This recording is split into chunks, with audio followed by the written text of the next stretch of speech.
Hi guys, and welcome to another England How It Is. Today I'll be telling you all about public transport. I'm not going to hold back in this video. Public transport in England is shite. I can't find anything good to say about it really. It's overpriced, slow, unreliable, and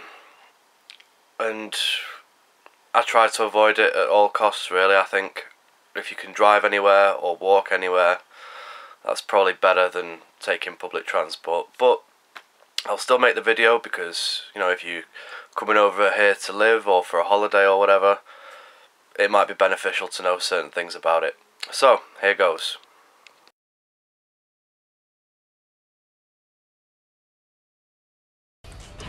Bus wankers! Yep, nobody wants to be a bus wanker, but sometimes you have to be. The most common way of using public transport is probably going to be the bus, outside of London that is. Inside of London you would probably use the tube, but I'll get onto that in a bit. I personally don't like buses. I think they're very unreliable and overpriced. The bus you can see pulling up here should have arrived at 7:47 AM, but it didn't actually turn up until 8:05 AM. So if you do need to be anywhere on time, I suggest you get an earlier bus just to make sure, just to be on the safe side.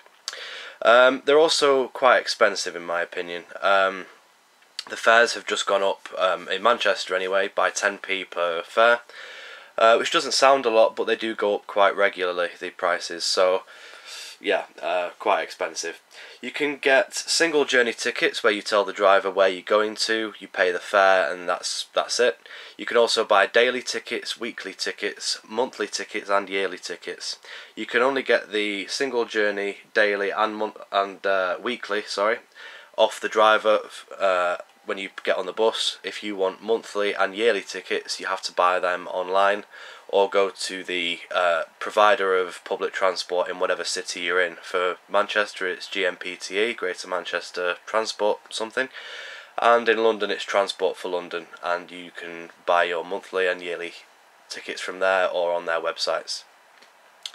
The ways of paying, if you buy your tickets on the bus, it's almost always cash. I've never come across anywhere that uses like debit cards or credit cards.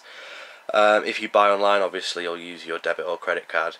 In London, you will, in fact as of 4 AM this morning, it's the 6th of the 7th today, all buses in London now no longer use cash. It's Oyster card, which is like a public transport card where you can prepay, or you have to buy your tickets from what I assume will be the station or whatever bus stop you're at before the journey starts. There is no more buying tickets on the bus from the driver with cash in London.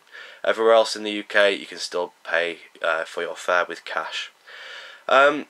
Coaches are a pretty good way of getting around. They're cheap, but they are very slow.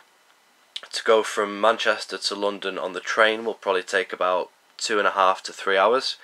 To go from Manchester to London on the coach will probably take about 6 hours, possibly 7, depending on traffic. But it is a lot cheaper, but you are also compromised for leg room as well. Not my favourite way of getting about. I'd rather pay extra and just get the train. So yeah, that's buses.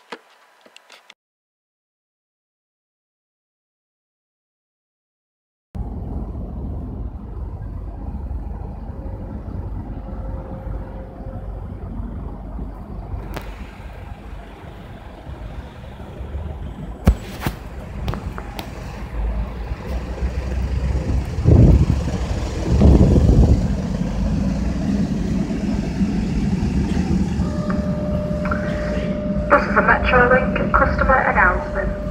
Due to events taking place on the Rochdale and Ashton line this weekend, services are expected to be busier than normal. Please allow extra time for your journey.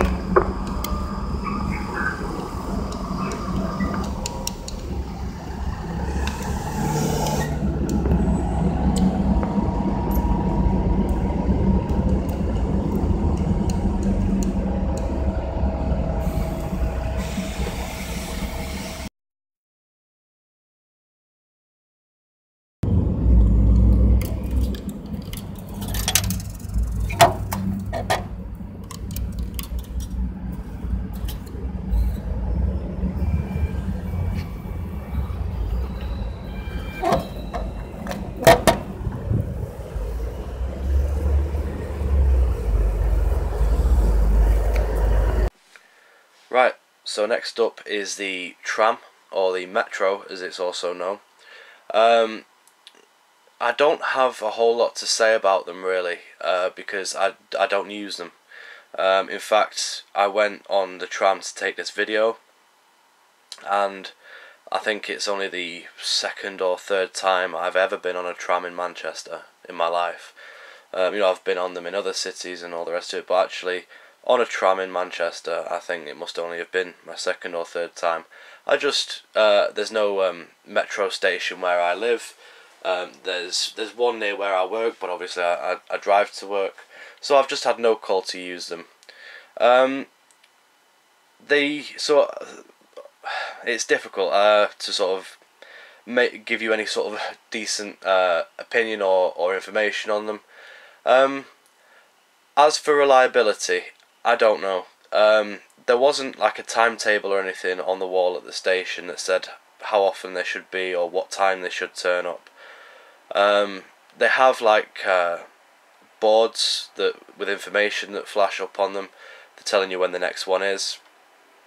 But to tell the truth, I got to the station there, and I was only there about a minute, 2 minutes before one actually turned up. So I don't know how reliable they are. They seem to be reliable because whenever I'm in Manchester, you always see them driving from here to there, or they're everywhere. So I think they must run like every 5 or 10 minutes.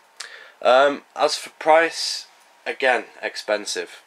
I only went one stop on that tram just for the purpose of making this video. You saw me get on at the first station, and then when I got off, that was like the next station. I wasn't on it for a significant amount of time, and just to go that distance, I think I must have been on the tram maybe 2 minutes, if that. It cost me £1.20. Maybe, I don't know, I could have walked that. In fact, usually I would walk that. I wouldn't bother getting public transport. But from Piccadilly Gardens to St. Peter's Square, which is where I got off, you could walk that in 5 minutes easily. So yeah, I think £1.20 just for that little journey was quite steep. Obviously, the further you go, it ain't gonna be that expensive. Obviously, how do I explain? Maybe the further you go, I don't think it'll get much more expensive, because obviously people won't pay it. But yeah, I still think that's pretty expensive for the distance that I covered. Yeah, I'm sorry, I don't really have much more to say about it, because like I said, I just don't use them. They seem like a pretty cool way of going around, especially if you're a tourist, I suppose, because you go right through the city. When you're on the bus, some buses go sort of down the suburban areas, streets, back streets and stuff like that, so you don't actually see much of the main city until you get into the city. Trains obviously go mostly through the countryside, but trams I think are a good way of maybe sightseeing, because obviously there's plenty of windows to look out of, and they go right through the heart of the city. So yeah, that's a thing that I think is a bonus for them. But yeah, that's about it for trams.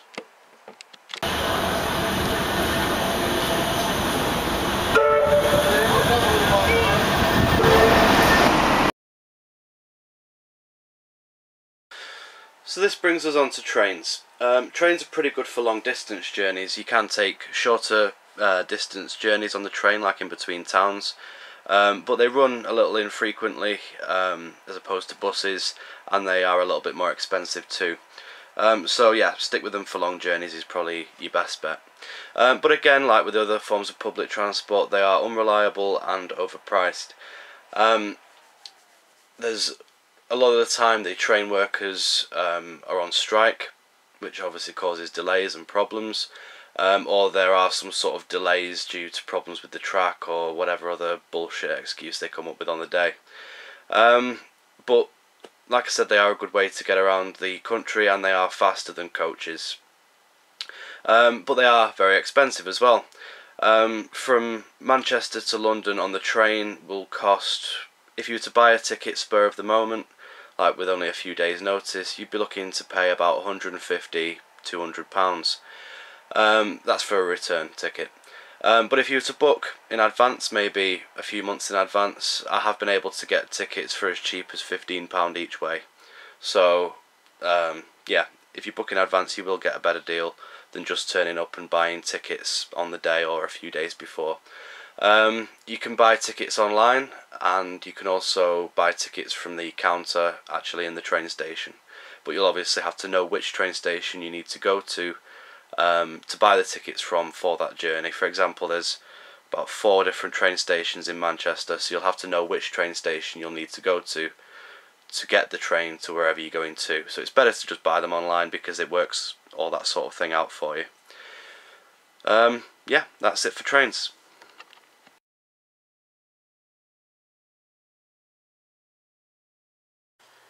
Right, so that brings us on to the London Underground. There are other underground train services in other cities in the UK, but I've never used them and I don't really have any knowledge of them. So for this part of the video, I'm specifically talking about the London Underground. Now, as far as public transport in England goes, the London Underground is my favourite. It's a fantastic way of getting around the city. I think without it, without the Underground, sightseeing in London would be a real pain in the arse. You'd have to get buses, it'd be very slow. So I absolutely love the Underground for the ease of getting from place to place. My only problems with it are that it's very expensive. If you look at the ticket that will come on screen, this was in January. I paid £8.90, I think it is, for a day ticket, which is fine if you're a tourist and you're going to use it, 5 or 6 times a day to get around the city. But I think if I lived there and I only had to buy a ticket to get to and from work, I think I'd be pretty pissed off about having to pay that just to get to and from work every day. It's quite an expensive commute. My only other problem with the London Underground is the amount of strikes that go on, and it's been happening more and more recently. The workers that are striking for better pay or better pensions, whatever it is, they're entitled to do that, I suppose, but it fucks up everyone else's day. It's an absolutely crucial service, the London Underground. If you're a tourist, you won't be able to get around without it. And I think it's very sort of unfair when they do go on strike, because, like I say, it just messes up everyone else's day. People can't get around, and it just puts extra strain on other public transport. But yeah, definitely the best public transport that England has to offer, and I would definitely recommend it for travelling around London. It's a shame not every other city has it too. Yeah, so that wraps it up for public transport. I know I've sounded a bit harsh, and if you are from England or whatever and you think that I'm being unfair, then leave a comment saying why you think I'm being unfair, and be nice about it, but just say what's good about public transport in England. Personally, I know I've repeated it all through the video, but it is overpriced and unreliable. I can't think of anything really good to say about it. It's clean. I'll say that, it's clean. Buses can be a bit grimy sometimes, but trains and trams and the London Underground are all been very clean, and I'm sure there's countries out there with terrible public transport, a lot worse than English public transport, but whenever I've been to other countries, I've just noticed that their public transport is spot on, bang on time, cheaper than ours, and yeah, just better. The government here put a lot of, well, they say that they put a lot of money into public transport because they want to get less people to drive. But they're going to need to do a lot more before I'm convinced that public transport is better than driving a car. So yeah, that about wraps it up. If you have any questions, leave them in the comment section, I'll get back to you. I'll also post links down below. I'll post links to places where you can buy train tickets, where you can buy coach tickets. I'll also post a link to Transport for London and Greater Manchester public transport, and any other links that I can think of that might be of any use to somebody who needs to plan their public transport if they're coming here for a holiday or whatever. If you need any help with that, feel free to contact me, and if you need any information on where to get trains or coaches to and from, I'll be happy to help. So yep, that's it for now. Until next time, take it easy.